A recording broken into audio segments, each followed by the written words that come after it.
Hello. So today we are going to talk about torsion of thin walled closed cross section as we have done before, but here instead of 2 cells we will consider 3 cells.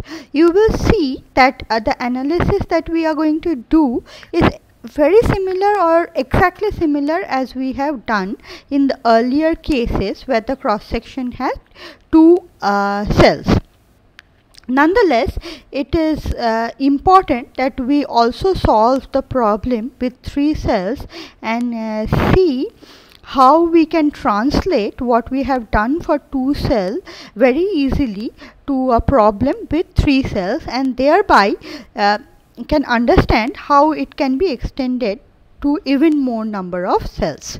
Okay, the methodology to extend it to even more number of cells. So we have this cross section that I have drawn. Okay, as earlier, the shaded portion is the hollow part. So this is the shaded portion, it is the hollow part. This is hollow. Okay, and let me write down the areas and let me call this first portion to be area 1, this portion to be area 2, this portion to be area 3. So let me call this part, this leg to be 1, this leg to be 2, this leg to be 3, this leg to be 4, and this leg to be 5. Okay, so we have 3 junction point, as we can see. Let me mark this. This is one junction point, this is one junction point. This, though as someone had asked a question earlier, that though I am using a dot to mark the junction point, but actually this whole thing is the junction point. Okay, this whole thing is the junction. Okay, and so I'm just, for the ease of understanding better, I'm just marking it with the point. Okay, so let us now write down the thicknesses. So this is,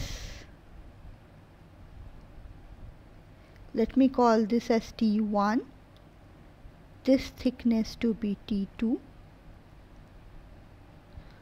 this thickness to be T3, and this thickness to be T4, and this thickness to be T5.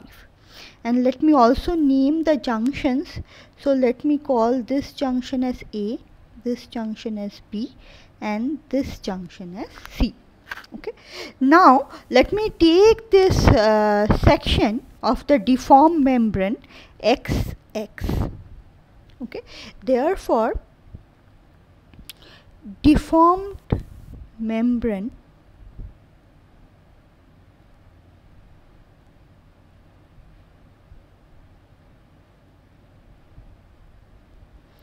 along section XX is going to look something like this. So let me try to draw that. So this is X, this is Z. Okay, and let me draw the deformed membrane.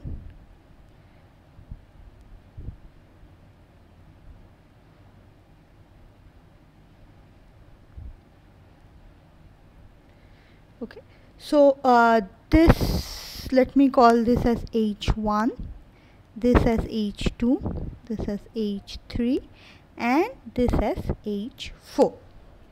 Okay, so this is the deformed shape of the membrane in the XX direction. So if this is, of course, approximated, right, as I have explained in a great detail earlier, this is the approximated deformed shape of the membrane in the XX direction, considering that the thickness of the cross section is thin. Now let me write down the shear stresses. So shear stresses tau 1 is going to be h1 by t1. Tau 2 is going to be h2 by t2. Tau 3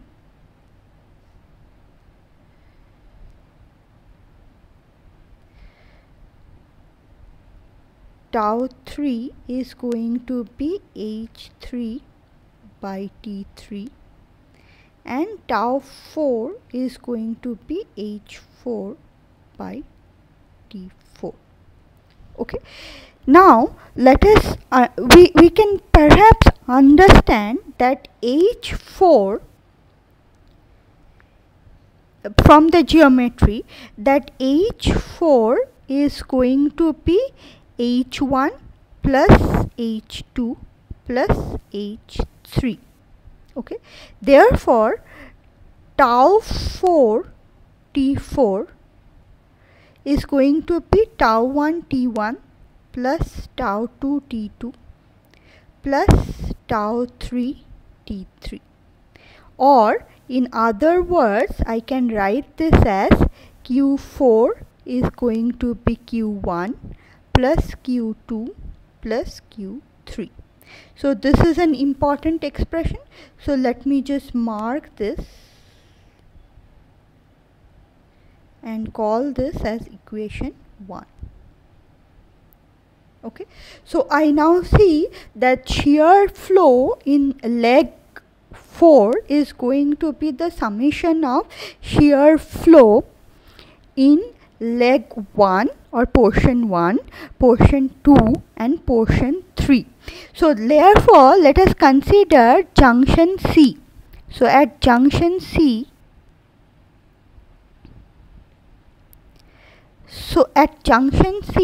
I have q4 equals to q1 plus q2 plus q3. So let me assume that q1 is in the clockwise direction. So this is my q1 in the clockwise direction. So I am going to call this as q1. Okay, so q4 is also going to be the in clockwise direction, right? So this is going to be q4. So this is q4. Now q4 is equal to q1 plus q2 plus q3. So q2 should also be in this direction. q4 should be in this direction. q2 should be in this direction. So this is q2. And q3 should be also out of the junction. So q3 is also going to be in this direction. So at junction C, therefore my input, so at junction C my input is q4 in this direction, my output is q1, then my output is q2 and my output is q3. Okay, at junction C, right? Therefore I get q4 plus q4 is equal to q1 q2 plus q3. Now if we look into junction A, so at junction A what is happening?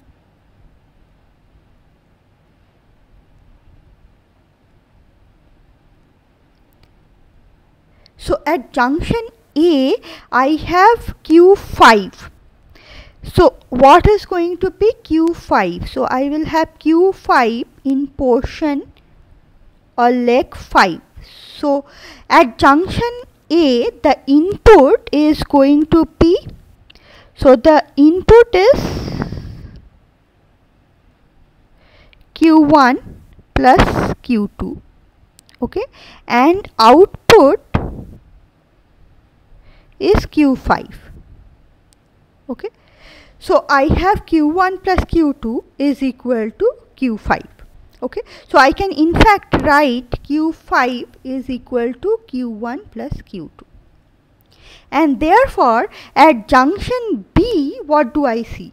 At junction B I see the input to be q, let me just write this.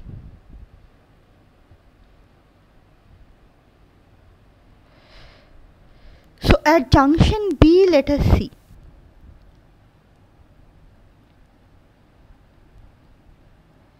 So at junction B, the input is Q5, sorry,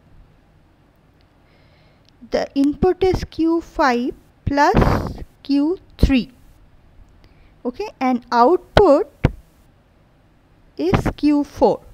So that is equal to Q4. In turn, Q5 is Q1 plus Q2 plus Q3, therefore is equal to Q4, and this is in corroboration with expression 1 or equation 1. Okay, therefore we see at all the junction the idea that the input shear flow is going to be equal to the output shear flow is conserved. Okay, therefore we now have the directions of the shear flow in each portion of the cross section. Okay, so now let us move into the next part of the solution. So let me just erase this off.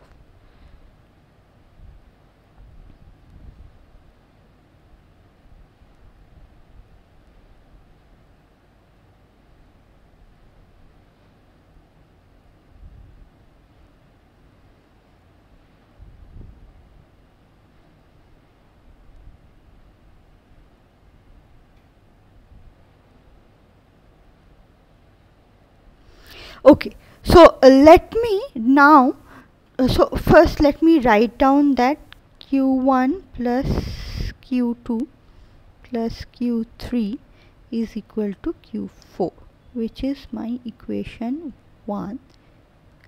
Let me note it down. Okay, now apply torque from the deflected shape of the membrane. From the deflected shape of the membrane, MT is going to be equal to twice the volume of the deformed membrane. So that is twice into H1, A1 plus A2 plus A3. Okay, and plus H2, A2 plus A3 plus H3, sorry, plus H3 into A3.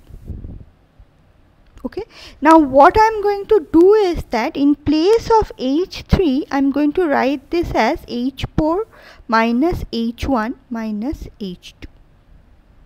Okay, so therefore this, if I write this as 2 of H1, A1 plus A2 plus A3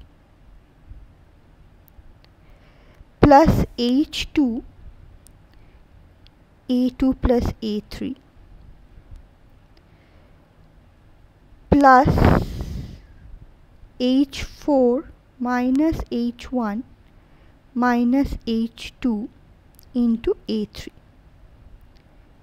Okay, so if I try to simplify, what is going away is this one is cancelling with this one is cancelling with this one. Okay, therefore I have a much more simpler expression, which is A1 into H1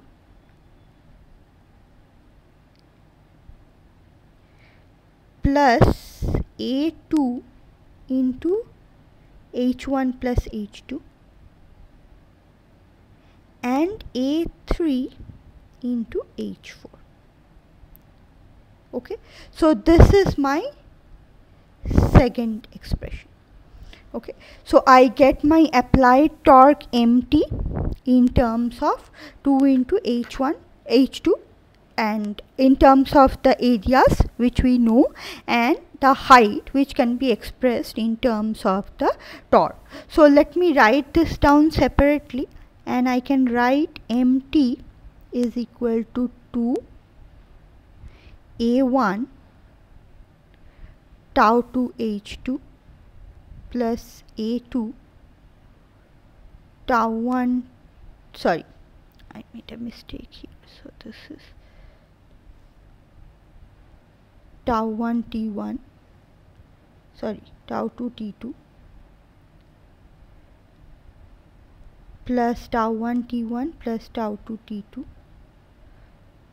plus A3 into tau 4 T4. This is my expression 2. So let me just highlight this.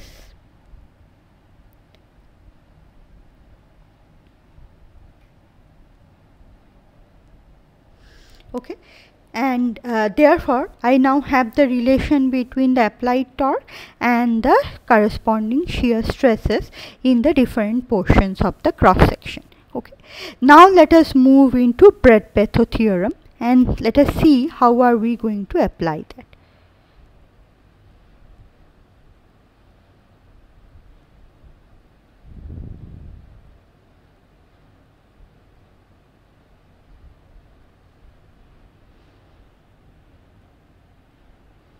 Okay, so let me now get into the Bret-Bethe theorem.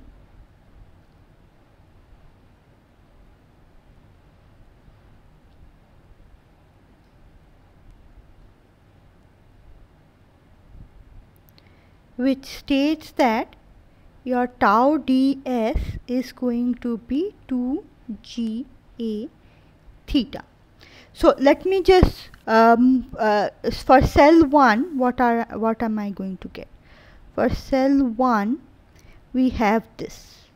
Okay, so for cell 1 I can write this as tau 1 S1, I am taking clockwise to be positive, minus tau 2 into S2 is equal to 2G A1 theta. And for cell 2 I get this as, I move again in the clockwise direction, so tau 2 S2 minus, sorry, plus tau 5, which is tau 5 into S5 minus tau 3 S3 is going to be 2G A2 theta. And for cell 3 I can write this as tau 3 S3 plus tau 4 S4 is equal to 2G A3 into theta. So this entire set of 3 equation I can call this as equation 3. Okay, now from equation 3 I can express my, so again I know tau 5 is nothing but tau 5, I have tau 5 T5 is equal to tau 1 T1 plus tau 2 T2. Okay, therefore from this set of equation as well as equation 1 and 2 I can get the relation between the applied torque and the rate of angle of twist, thereby giving me the torsional rigidity as well as the values of the shear stress tau 1, tau 2, tau 3. Okay, and so we can see by following exactly the same process that we had followed for a cross section with 2 cells, we can easily solve it for more than 2 cells. So here we have solved it for 3 cells. We can now we should have the confidence that we can apply the method for a cross section with any number of cells. Okay, so with this we will end this small module. In the next lecture we will try to solve a problem of multiple of a cross section with 3 cells and see how we can implement the theory that we have learned. Thank you.